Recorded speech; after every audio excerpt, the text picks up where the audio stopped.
Number 1। सवाल number 1, George Washington कौन थे? जवाब, जॉर्ज वॉशिंगटन अमेरिका के सदर थे।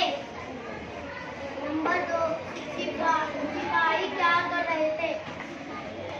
जवाब, सिपाही दरख्त हटाने की कोशिश कर रहे थे।